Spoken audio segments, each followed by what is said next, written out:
I'm Melissa, and my husband is Paul. He's a light novel writer and a freelancer who juggles multiple writing projects. I assist him as a secretary in his home office. On a typical day, I was deep into work alongside Paul. As the clock struck 3 p.m., I yearned for a brief break. Yet our tranquility was shattered by the abrupt thud of the front door swinging open. Paul and I exchanged worried glances, bracing ourselves for what was to come. Party time. The living room door swung open with a bang, courtesy of Paul's older sister, Donna. Despite supposedly residing at her parents' house, she made a daily appearance at 3 p.m., indulging in tea and devouring all the snacks we had received as gifts before heading home. Once more, I found myself engrossed in work. Can't you see we're busy? Can't this wait? Don't be such a killjoy. I just want my tea, Donna retorted, unfazed by our irritation. Who do you think you're talking to? Donna flung herself onto the couch, crossing her legs with an air of entitlement. True to form, she raided our snack stash, filling the room with the loud crunching of her indulgence. Listen, it's beyond belief, Donna, I vented, frustration bubbling. She's so presumptuous and arrogant, acting like the world revolves around her. She claims to be a live streamer, but who knows how much she actually earns or anything about her work-from-home setup. And then she has the nerve to demand tea from me, her sister-in-law, as if I'm her personal servant. And as a result, Donna receives a scolding from my in-laws, though it's merely a temporary halt to her behavior. This demeanor has persisted since I first began dating Paul in high school, so it doesn't faze me much. Handle it yourself, I retorted. Don't you dare sass me, Donna shot back, her words punctuated by the scattering of snacks from her mouth to the floor. You dare talk back to me? You're the newcomer here. You should know your place. As the eldest daughter, I demand respect. If you can't handle it, then maybe you should consider a divorce. I was seething with anger at Donna's remark, but it was Paul who displayed frustration first. That's it. You're being unbearable. Leave. What? Hold on. Paul rose from his seat, seized Donna's arm, and escorted her out, her protests echoing through the room. And if you ever use the spare key we misplaced to barge in here again, I won't be so forgiving. I'll be informing Mom and Dad about this. Enough, Donna, enough fuss, Paul commanded firmly. He reached the front door, where Donna continued her complaints, and secured the chain lock, ensuring she couldn't barge in again. With deliberate clarity, he made sure Donna heard the lock clicking into place. Then Paul swiftly dialed a number on his phone. Dad? Donna's here again. Just a moment. Paul paused to address his father. The persistent knocking on the door echoed throughout the room, but eventually it ceased. It seemed Donna had finally relented and departed. Paul and I breathed a collective sigh of relief. I'm sorry for the trouble. Donna's presence seemed to prompt an apology from me. No need to apologize. Donna's been treating Paul like a servant since she was little. Paul, being gentle and quiet, never pushed back. But ever since we got together and married, he's been learning to stand up for himself, I explained. However, it's been almost 2 years since we married, and her constant visits need addressing. She even showed up uninvited while we had guests recently. Lately, our editor has been dropping by, typically between 3 and 4 p.m. Donna once even tried to flirt with the editor, asking, I'm his sister, what are your hobbies? It was so embarrassing that we've had to arrange for the editor to visit in the mornings instead. Paul prefers to focus on work in the mornings, you see. I heard from your mother-in-law that Donna feels uncomfortable at home. Maybe she's like a hermit there, and her frustration might be directed at us due to her parents nagging. I'm sorry. I should be better at keeping her at a distance. Don't stress about it, I reassured my partner. By the way, don't forget, we're heading to your parents' place to discuss restaurant options for their 60th birthday celebration. We could bring up Donna's situation then, I suggested. Great idea. It's high time we addressed it. I spoke to Dad earlier, and he wasn't aware Donna had taken the spare key. But they do change its hiding spot regularly, don't they? My partner responded. Yeah, Dad recently stashed it in his wallet, which caused a bit of a hiccup, I confirmed. What's the matter? I inquired. It appears that some money went missing along with the key, my partner responded solemnly. What? But she's denying it, so tensions are running high back at home. I expressed concern. I was hesitant to broach the topic given the circumstances, but I truly appreciate my in-laws, who have been kind to me since high school. I'm determined to properly celebrate their 60th birthdays, I affirmed. I want your parents to have a wonderful time. We'll address the issue when the moment is appropriate, I assured my partner. Agreed. Oh, speaking of which, what type of restaurant did you have in mind? I compiled a list of options. Want to review them? My partner suggested. Sure, let's take a look, I replied. I presented Paul with the details of the restaurants I had researched and narrowed down. Seeing how diligently Paul worked, I wanted to offer my support in this regard. For the celebration, I intended to let my in-laws choose from the shortlisted options. A week later, we buzzed the intercom at my in-laws' house, but there was no response. Strange. They should be home, I remarked.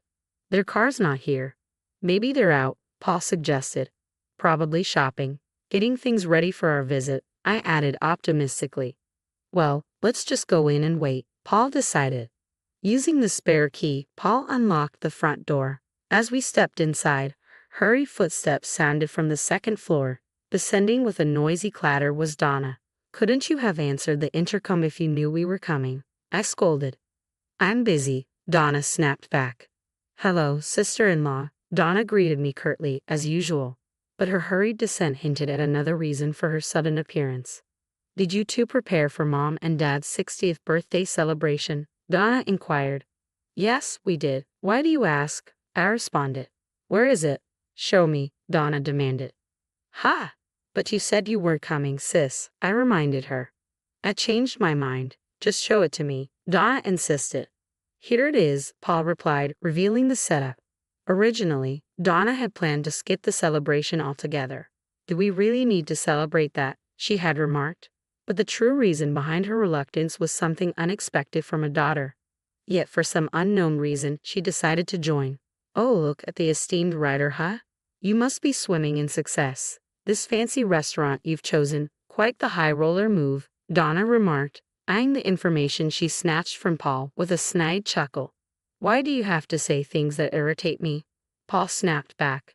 Why not? You must be raking it in, right? Though I'm making multiples of that, just so you know, she continued, her words always aimed at belittling Paul. If she truly earned multiples of his income, she'd easily clear 6 figures annually. However, there's no evidence to support this claim. Also, it was Melissa who selected the restaurant. Okay, can you please stop being so rude? Donna's intense stare made me uneasy. I instinctively retreated, asking, what's on your mind? But Donna proceeded to utter something utterly outrageous. Ah, there it is, Paul. You're finally witnessing this woman's true nature, aren't you? What? Oh, never mind. I'm excited for the celebration. Catch you later.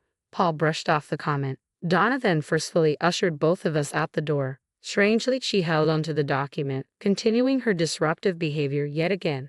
Well, no big deal. We can print out the restaurant details whenever we need to, and then we can show my in-laws the photos to confirm, I reassured Paul.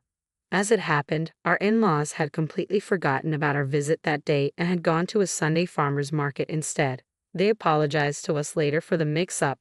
With the venue finalized and the reservation complete, we eagerly awaited the day of the 60th birthday celebration. As we arrived on site, Donna and our parents were already there. Despite our earlier awkward exchange with Donna, we tried to push it aside. However, her smug smile directed at me sparked a sense of unease. Nevertheless, we proceeded into the restaurant. We were led to a private room, exquisitely designed in traditional Japanese style, surpassing the beauty depicted in online photos. Just as my in-laws began to admire the room with smiles on their faces, Donna interjected from behind us, her grin mischievous. Don't let yourselves be deceived, Mom and Dad, she remarked suddenly. Suddenly, Donna pointed a finger at me and shouted, You're after our family's wealth, aren't you? Her accusation startled not only me but also Paul, my father-in-law, and my mother-in-law, leaving us all in blank surprise. Wealth? What? I stammered, utterly confused by the sudden accusation. What nonsense. We're just an ordinary middle-class family, Paul angrily interjected, but Donna's theatrics were far from over. As the eldest daughter, I'm set to inherit this house. You're planning to target my parents too, aren't you? I won't be fooled, Donna continued, her tone accusatory. I really don't understand what you're talking about. Why would you think I'd do such a thing? I attempted to reason, but Donna seemed unwilling to engage in dialogue. I've seen right through you from the start. You're a dangerous woman. Getting close to Paul, and now this, Donna accused. That's absurd. Paul and I have been together since high school. If wealth was my goal, I would have chosen differently, I defended, incredulous. Donna merely snickered at Paul's disbelief and continued her tirade. A woman not after money would have picked a more modest restaurant. But look at this lineup. All expensive places, she boasted. Donna thrust some documents she had taken from Paul a few days ago into our hands.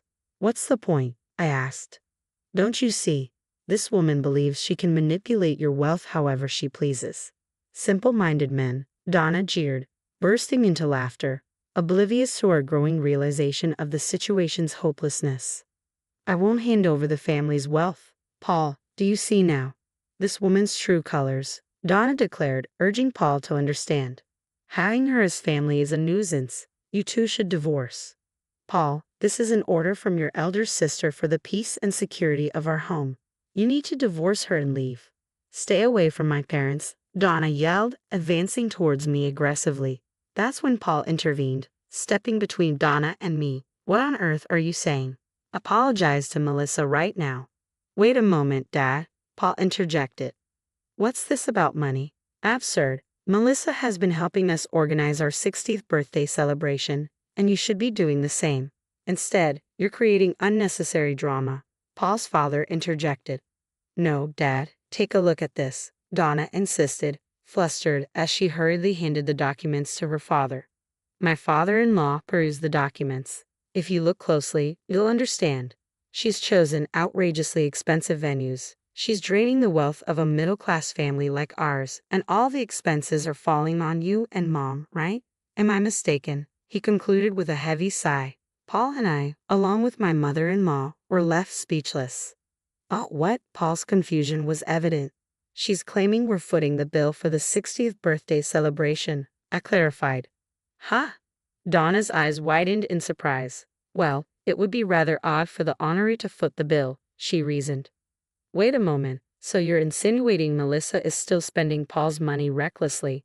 See, I knew it all along, Donna accused. What nonsense is this? Melissa works alongside me and you know my salary supports us both. There's no reason for concern, Paul countered. But, Donna faltered. And what's your take on this, Mom? Donna turned to her mother, hoping for support. My mother-in-law stood there, silently, her head bowed.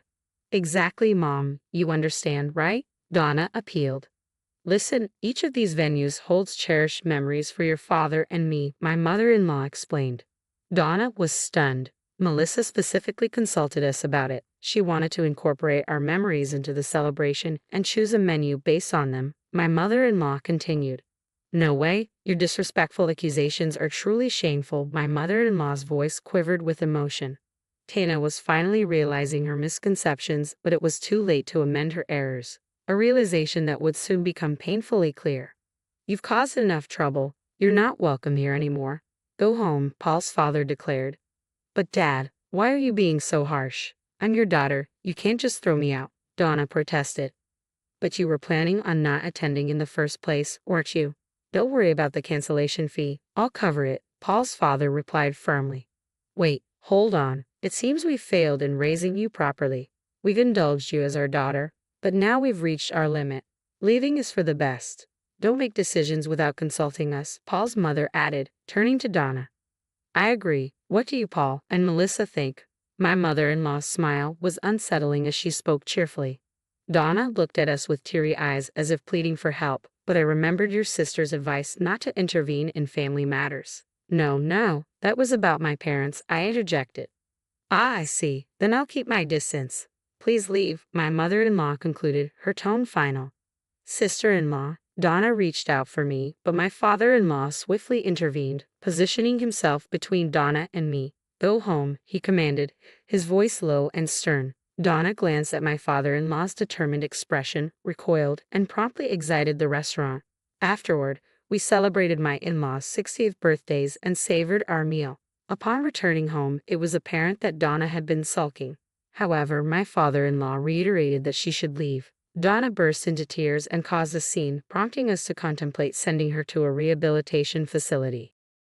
I'm not sick, she spat out before disappearing. Rumors circulated that she found a job at a dormitory, but she struggled to maintain it, frequently changing jobs and addresses. Meanwhile, we remained dedicated to our daily grind. Our bond with my in-laws remained strong, and we cherished our time together. While we couldn't help but worry about our sister-in-law's well-being, we had no desire to endure her selfish behavior again. My priority remained supporting my husband so he could devote more energy to his work.